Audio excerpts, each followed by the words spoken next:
Hello and welcome to this online lecture on the topic of targeting. I'm thrilled to be here today to talk to you about one of the most important aspects of marketing and how it can help you connect with your ideal customer.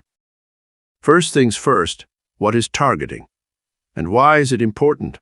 Well, targeting is the process of identifying and focusing on a specific group of people who are most likely to buy your product. It's about finding the right audience for your message and making sure your marketing efforts are reaching the people who are most interested in what you have to offer. Now, why is targeting important? Because without it, you're essentially just throwing your marketing efforts out into the void and hoping for the best. By targeting specific groups of people, you can tailor your message to their needs and interests, making it much more likely that they'll take action and become your customer. Let's take a look at some real-world examples of companies that have used targeting effectively. One company that comes to mind is Nike. Nike has done an incredible job of targeting athletes and sports enthusiasts. They know that their ideal customer is someone who is passionate about sports and fitness, so they tailor their marketing campaigns to this audience. They sponsor top athletes, create inspiring ads that showcase the power of sport, and design high-performance products that appeal to active people. Another example of a company that has nailed targeting is Amazon. Amazon knows that their ideal customer is someone who values convenience, selection, and fast shipping. They've designed their entire business model around these values, making it incredibly easy to find and buy just about anything online. They also use data to personalize their recommendations, making it even more likely that you'll find something you love. So how can you identify your ideal customer? Well, it starts with understanding your unique selling proposition. Your USP is what sets you apart from your competitors. It's the reason why someone would choose your product over another option. To identify your USP, start by asking yourself some key questions. What makes my product different from others on the market? What problem does my product solve for my customers? What benefits does my product offer that others don't? Once you have a clear understanding of your USP, you can start to communicate it more effectively to your target audience. This might involve creating messaging that highlights your unique features and benefits, or developing a visual brand identity that reflects your USP and resonates with your audience. Let's talk about personas.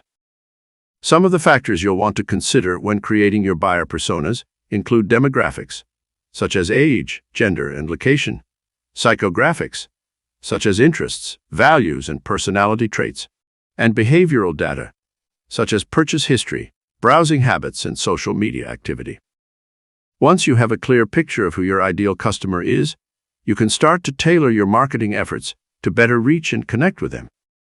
This might involve creating targeted ads that speak directly to their needs and interests, or sending personalized emails that offer solutions to their specific pain points. Of course, targeting isn't just about getting more sales. It's also about creating a better customer experience. By connecting with your ideal customers and delivering a message that resonates with them, you can establish a positive relationship that increases the likelihood of them returning.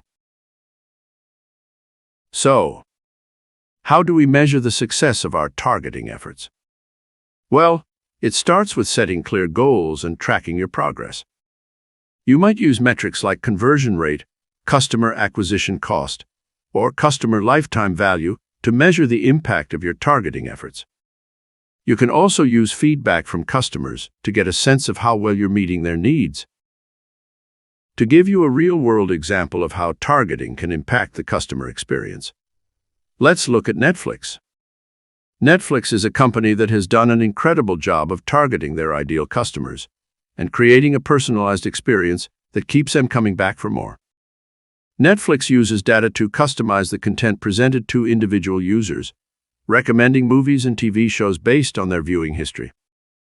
They also create original content that appeals to specific audiences, such as the hit show Stranger Things, which has a strong appeal to fans of 80s nostalgia and sci-fi. By targeting their ideal customers, and creating a personalized experience that speaks directly to their needs, Netflix has become one of the most successful streaming services in the world. To sum up, targeting is an incredibly important aspect of marketing that can help you connect with your ideal customer and create a better customer experience. By understanding your unique selling proposition, identifying your ideal customer, and tailoring your message to their needs, you can increase your chances of success and build a strong, loyal customer base. Thank you all for joining me today, and I hope you found this lecture helpful.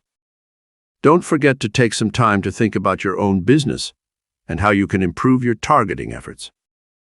Before we end, let's do a quick exercise to help you put what you've learned into practice. Think about your own business or a business that you're familiar with and answer these questions. What is your unique selling proposition? Who is your ideal customer? How can you tailor your message to better reach and connect with this audience?